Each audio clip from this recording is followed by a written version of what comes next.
नाज़रीन, मैं राजा आतिफ ज़ुल्फ़िकार आपकी खिदमत में हाज़िर। नाज़रीन, आज के प्रोग्राम में हम 3 अहम मौज़ूआत पे बात करेंगे। एक तो हम आपको ये बताएंगे कि जनाब पाकिस्तान की सियासतदान अब बराए फ़रोख्त नहीं हैं, और फिर हम आपको ये भी बताएंगे कि जनाब सियासत की छानी में वक्त के साथ साथ कौन छना है। और फिर सबसे अहम बात, ये जो लॉन्ग मार्च आ रहा है PDM का मुजवज़ा लॉन्ग मार्च, इसकी क्या सूरत हाल है और जनाब तारीख़ के कूड़ेदान का हिस्सा बनने कौन जा रहा है। तो इससे पहले कि हम इन तमाम मौज़ूआत पे बात करें, आपसे गुजारिश है कि अगर अभी तक आपने हमारा चैनल सब्सक्राइब नहीं किया तो प्लीज़ इसे सब्सक्राइब कर लीजिए और साथ ही बेल आइकॉन भी दबा दीजिए ताकि जो ही हमारा कोई प्रोग्राम अपलोड हो तो फौरी तौर पे आपको मौसूल हो सके। तो अपने प्रोग्राम का बाकायदा आगाज़ करते हैं कि जनाब पाकिस्तान में अब सियासतदान बराए फ़रोख्त नहीं है। यकीनन ये एक हैरतनाक बात आपको लग रही होगी, लेकिन तकरीबन ये बात दुरुस्त है। आप अगर देखें कि जो गुज़श्ता 2 इलेक्शन गुज़रे हैं, जो सेनेट के मेंबरान का इलेक्शन था और जो सेनेट का चेयरमैन और डिप्टी चेयरमैन का इलेक्शन था, इसमें कुछ ऐसी अजीब रवायात हमें देखने को मिली हैं। इसमें हमने ये देखा है कि 2 बड़े ग्रुप बन गए थे, एक अपोजिशन का था और एक हुकूमती सफ़ों का था। अपोजिशन की साइड पे अगर हम देखें तो चाहे वो सेनेट का इलेक्शन था मेंबरान के इंतखाब का, चाहे वो चेयरमैन और डिप्टी चेयरमैन का इलेक्शन था, कोई मेंबर हमें ऐसा नहीं दिखाई दिया जो कि बिक गया हो। बिकना तो दूर की बात, कोई ऐसा शुबा भी जाहिर नहीं किया जा सकता। आप देखें कि जो कौमी असम्बली में मेंबरान ने वोट दिए यूसुफ रज़ा गिलानी साहब को, उसमें अगर अपोजिशन की साइड का कोई सियासतदान बिका होता तो यकीनन गिलानी साहब के वोट अपोजिशन की स्ट्रेंथ से जो है वो कम होते और उनके वोट उस स्ट्रेंथ से ज़्यादा थे। इसी तरह अगर हम सेनेट के चेयरमैन का इलेक्शन देखें तो वहाँ पे जो अपोजिशन की स्ट्रेंथ थी वो इंटैक्ट रही। जो 7 वोट मुस्तद हुए वो किस तरह किए गए वो सारे ज़माने को पता है। जिसे कहते हैं ना कि एक बरहना किस्म की धांधली उसमें की गई और बिल्कुल वाज़े तौर पर जो सुप्रीम कोर्ट 1987 से पहले ऐसी रूलिंग्स दे चुकी है कि जिस बैलेट पेपर पे वोटर की इंटेंशन जाहिर होती हो उस बैलेट पेपर को मुस्तरद नहीं किया जा सकता। फिर ऐसी मार्केट में वीडियोस भी आ गई हैं जिनमें जनाब सेक्रेटरी सेनेट जो हैं वो शहरी रहमान साहबा को और सईद गनी साहब को, फारूक अशनाक साहब को ये बता रहे हैं कि जनाब ये एक बॉक्स होगा जिसमें उम्मीदवार का नाम होगा, उस बॉक्स में आप कहीं पर भी मोहर लगा सकते हैं। ये बात कही सेक्रेटरी सेनेट ने। और जिस वक्त प्रेसिडिंग ऑफिसर मुजफ्फर अली शाह साहब ने रिज़ल्ट अनाउंस किया और कहा कि जी ये एक बड़ी हैरानकुन बात थी कि एक प्रेसिडिंग ऑफिसर हाथ में बैलेट पेपर पकड़ के ये दिखा रहा है पूरी कौम को, कह रहा है कि जी यूसुफ रज़ा गिलानी के वोट हैं 6-7 वोट जो मुस्तरद मैंने किए हैं, और उसकी वजह बता रहे हैं कि जी नाम के ऊपर मोहर थी, जबकि ऐसा कोई कानून, कोई ऐसी शिक मौजूद नहीं है। जो बैलेट पेपर के हवाले से ये मैंने आपको बताया कि सेक्रेटरी सेनेट की वीडियो भी आ चुकी है और फिर जो पोलिंग बूथ के ऊपर जो एक हदायतनामा लिखा होता। और हैरत की बात यह है कि जो उनके पोलिंग एजेंट थे हुकूमत के, वो कौमी असम्बली में पता नहीं आज ये कैसे कर लेते हैं कि चिट्टा झूठ बोल रहा है। वो लाइन लिखी नहीं हुई जो पढ़ के सुना रहा है कि जी वो उसमें ये लिखा है कि वो नाम के सामने स्टैम्प करें, ऐसी कोई बात लिखी नहीं हुई और वो मौसूफ ने अपने पास से ही पढ़ दी। खैर ये एक बरहना किस्म की धांधली थी और ये चूँकि प्लान ए था, वो ये था कि जी लोगों को ख़रीदा जाए, और हुकूमत जो कि ख़जाने पे बैठी हुई थी, पाकिस्तान के तकरीबन सारी खरबपति इस हुकूमत के साथ थे, वो किसी बंदे को ख़रीद नहीं सकी, तो प्लान ए नाकाम हो गया। फिर जो प्लान बी था वो था गिरफ्तारियाँ, धौंस, धांधली, धमकी। हमने देखा कि मरियम साहबा को जान से मारने की धमकियाँ दी गई। हमने ये भी देखा कि जनाब वो जो सेनेट के अरकान थे उन अरकान को कैसे कैसे धमकाया गया, टेलीफोन कॉल्स की गई, वो प्रेस कॉन्फ्रेंस भी की PMLN ने, और उनको उनके खिलाफ मुकदमात भी खोले गए, गिरफ्तारियों की धमकियाँ दी गई, और फिर भी उसका भी कोई फाका ना हुआ। फिर जो प्लान सी था उसको जनाब नाफिजुल अमल करना पड़ा, वो था डंडा कि जी ये आपके वोट हैं लेकिन हमने नहीं मानने, तो कर लो जो करना है। फिर वो क्या कर सकते हैं अपोजिशन, उसको ज़्यादा से ज़्यादा यही कर सकती है कि वो कोर्ट में चले जाए, और कोर्टों की जो हालत है वो आपने फैसल वाडा वाले केस में देख ली कि 2.5 साल में मौसूफ ने अदालत में जवाब नहीं दिया, और जब जवाब देने का वक्त आया तो रिज़ाइन करके वो परे निकल गए। वो 2.5 साल जो इस मुल्क के ख़जाने से उन्होंने तनख्वाहें वसूल की, जो मरात ली, जो बतौर वज़ीर उन्होंने फैसले किए, वो सारे खू खाते चले गए। ऐसा ही अब भी होगा कि ये कोर्ट्स में जाएंगे और कोर्ट्स ने कोई फैसला नहीं देना। हमारी कोर्ट्स की रवायात आपके सामने हैं। तहरीक इंसाफ का आप फॉरेन फंडिंग वाला केस देख लें, 7 साल से इलेक्शन कमीशन ने कोई फैसला नहीं किया। एक जो बात की जाती है कि इलेक्शन कमीशन ने जो डिस्कस इंतखाब में अपोजिशन के हक में फैसला दिए, तो वो फैसला अपोजिशन के हक में नहीं दिया गया। उसमें कंप्लेनेंट जो था वो रिटर्निंग अफसर था इलाके का, उस हल्के का, उसमें वो कोई अपोजिशन की किसी दरख्वास्त पर उन्होंने फैसला नहीं दिया। उन्होंने जो अपने बस की बात है फॉरेन फंडिंग केस, तो यही सिकंदर सुल्तान राजा साहब चीफ इलेक्शन कमिश्नर है, लेकिन उस पर जनाब PTI जवाब भी नहीं दे रही, उसकी समात भी आगे नहीं बढ़ी। बस एक दो दफ़ा जब मुजाहरे इशारे हुए तो बुला के पीछे कर ली और उसके बाद वो फिर काम खुखाते चला गया। अब यहाँ भी सवाल पैदा होता है कि सियासतदान कैसे नहीं बिके। तो बिल्कुल जनाब सियासतदान अपोजिशन की साइड से नहीं बिके, जितने बिके लोग वो हुकूमत की साइड से बिके। और दिलचस्प बात यह है कि खरीदने वाली भी हुकूमत और बिकने वाली भी हुकूमत। खुद इमरान खान साहब ने ये तकीरों में आके TV पे लाइव कहा कि जी बलूचिस्तान में 70 करोड़ रुपया एक सीट की ऑफ़र है। फिर पता चला जी वो एक ठेकेदार हैं अब्दुल कादर साहब, उन्होंने वो ये ऑफ़र करवाई थी। और फिर ये पता चला कि जी खान साहब ने जो खुद तकीर में कहते हैं कि इतने पैसों की ऑफ़र है, उन्हीं साहब को टिकट दे दिया। फिर शोर मचा तो वो टिकट वापस ले लिया, दूसरे बंदे को दे दिया। फिर दूसरे बंदे को कहा कि जी अब तुमने ये कागजात वापस ले लो, फिर उस बेचारे ने जाके वापस ले लिए। फिर वही जो साहब थे 70 करोड़ वाले, उन्होंने जनाब आज़ाद हैसियत से वो PTI के तमाम वोट उनको दिए गए और उनको सेनेटर बनवाया गया। तो पैसे अब बीच में चौधरी अल्लाह दत्ता ने तो नहीं लिया ना, फिर उसी ने लिए होंगे जिसने अनाउंस किया था कि इतने पैसों की ऑफ़र। और इसी तरह आप देख लें ये जो आफरीदी साहब हैं जो डिप्टी चेयरमैन सेनेट मुंतखब हुए हैं अभी इलेक्शन में, उनके बारे में भी पता चला कि जनाब वो भी कोई मुबैना तौर पे 1 अरब 97 करोड़ रुपए के डिफ़ाल्टर हैं बैंकों के। अब ये भी एक देखें ना, दो नहीं एक पाकिस्तान की कितनी अच्छी मिसाल है कि परवेज़ रशीद का चंद लाख रुपए का बिल था, वो ये कह रहा था कि मेरे बिल ले लें और मुझसे और मेरे कागजात जमा कर दें, क्योंकि हुकूमत जो है वो हमसे बिल वसूल नहीं कर रही। और माजी में इस तरह होता रहा कि लोगों को बिजली गैस का बिल है या किसी को कोई लॉन्च होना है और नॉमिनेशन पेपर्स दाखिल हुए थे और वो अदालत में जमा करा दिए गए पैसे, तो अदालत ने उनको अलाउ कर दिया। लेकिन परवेज़ रशीद साहब को ये अलाउ नहीं किया गया। और दूसरी तरफ 1 अरब 97 करोड़ 70 लाख रुपये का डिफ़ाल्टर है, उसको उन्होंने जनाब chairman senate deputy chairman senate बना दिया। सो पैसा जो चला वो उधर चला।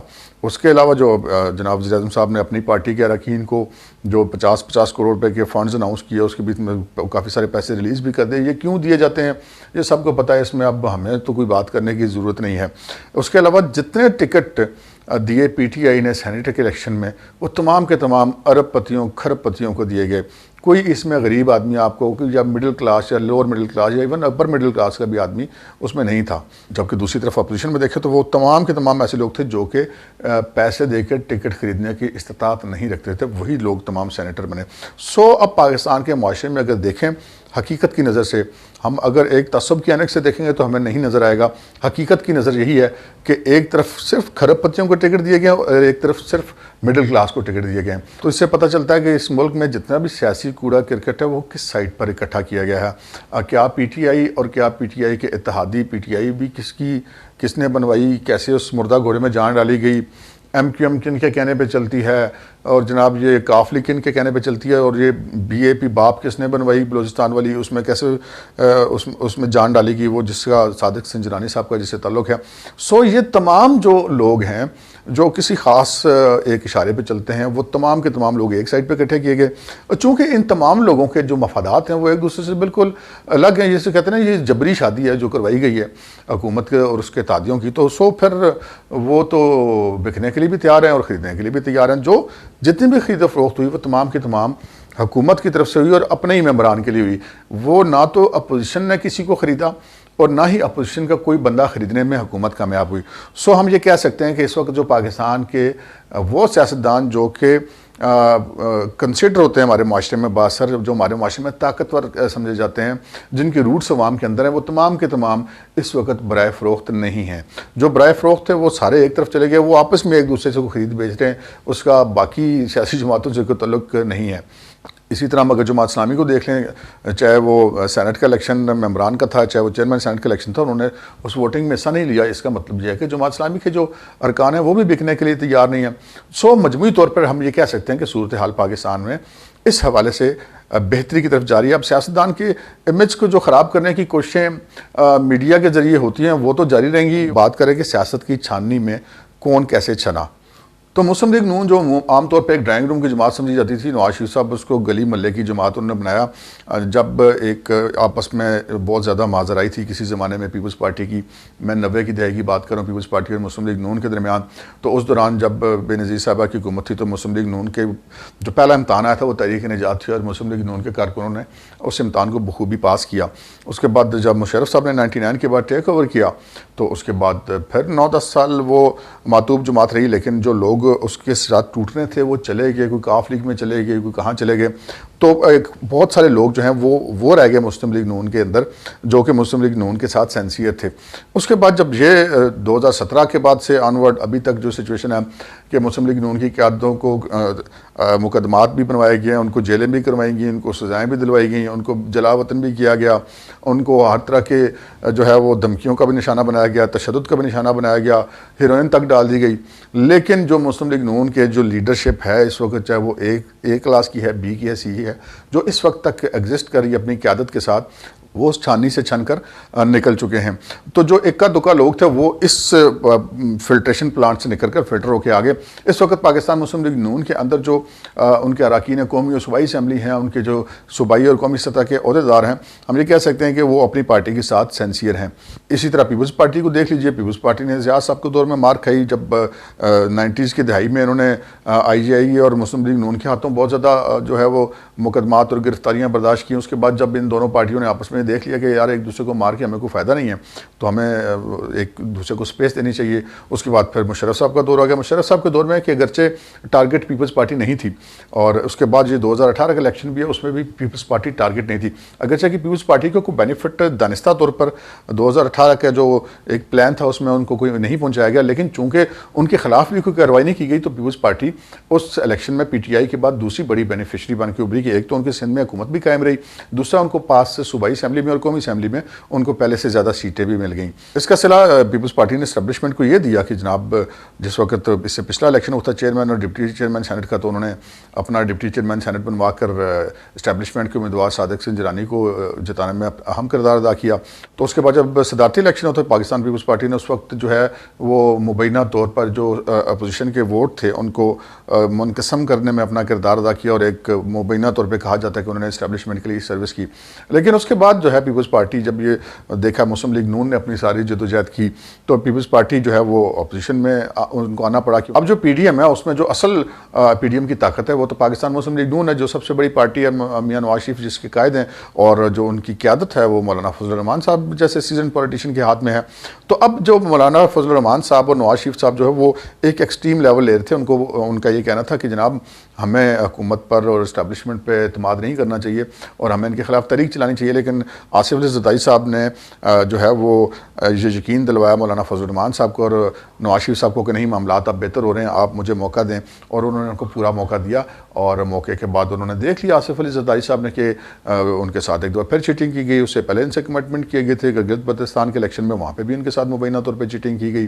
फिर जब मरियम नवाज साहब वहाँ पर गई हुई थी कराची में, तो उस वक्त भी पीपल्स पार्टी को खासी शर्मिंदगी का सामना करना पड़ा। वो भी उसमें कौन कौन इन्वॉल्व था ये कोई बताने की ज़रूरत नहीं है। सो पीपल्स पार्टी भी अब इस स्टेज पर आ गई है कि अब PDM के अंदर जो है वो नवाज शरीफ और मौलाना फजल रहमान साहब को जो बयानिया है मुबैना तौर पर यही कहा जा सकता है कि उसी के पीछे चलना पड़ेगा। अब यहाँ पे देखना यह है कि आसिफ अली ज़रदारी साहब इस मौके पे क्या फ़ैसला करते हैं। कुछ तबसरा नगारों का ये कहना है कि वो PDM से अलग हो जाएंगे, कुछ लोगों का ये कहना है कि नहीं, वो एक रस्मी सी अपनी उसमें शमूलियत पीपल्स पार्टी जो है मुजव्ज़ा लॉन्ग मार्च है उसके अंदर रखेगी।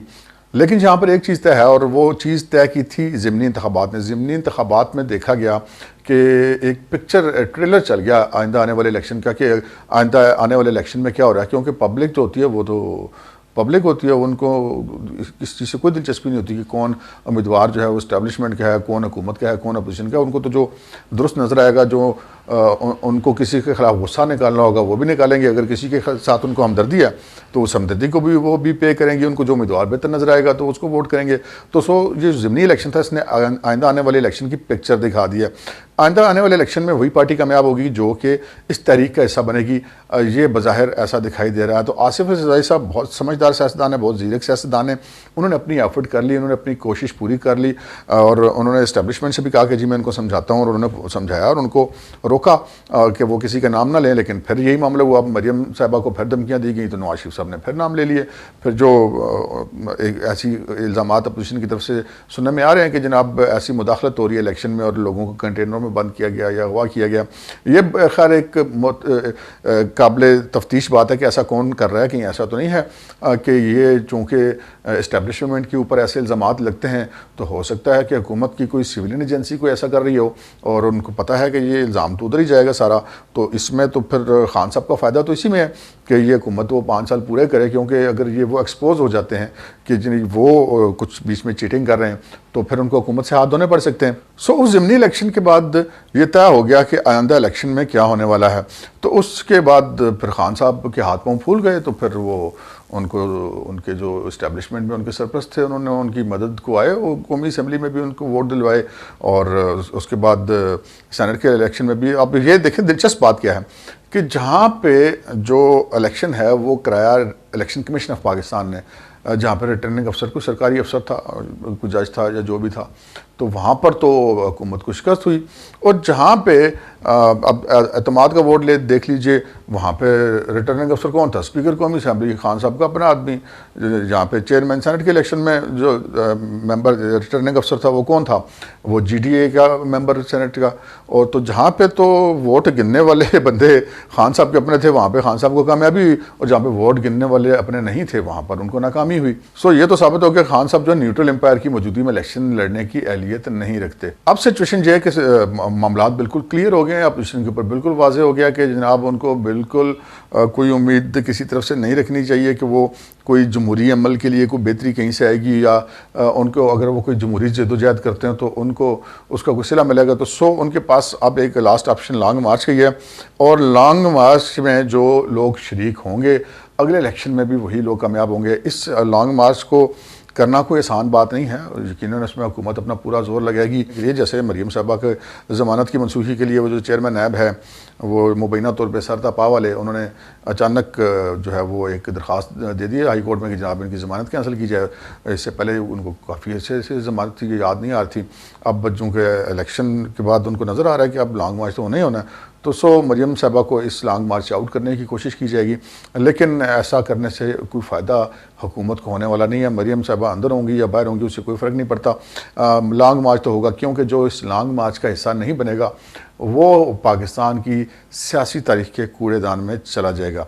ये मेरा तज्जिया, आप इससे इख्तलाफ भी कर सकते हैं कि 2021 जो है ये एक ऐसा साल है कि ये बताएगा कि पाकिस्तान ने तुर्की की तरह जमहूरियत को मुस्तकम करके एक मजबूत मईशत बनना है, या कि फिर इसी तरह कभी FATF के निशाने पे, कभी वर्ल्ड बैंक के निशाने पे, कभी IMF के निशाने पे, और कभी यूँ कि हमारा वज़ीर-ए-आज़म श्रीलंका जैसे मुल्क में जाए वहाँ की पार्लियामेंट कहे कि हमने इसका खिताब नहीं सुनना, ये हाइब्रिड डेमोक्रेसी के नुमाइंदे हैं।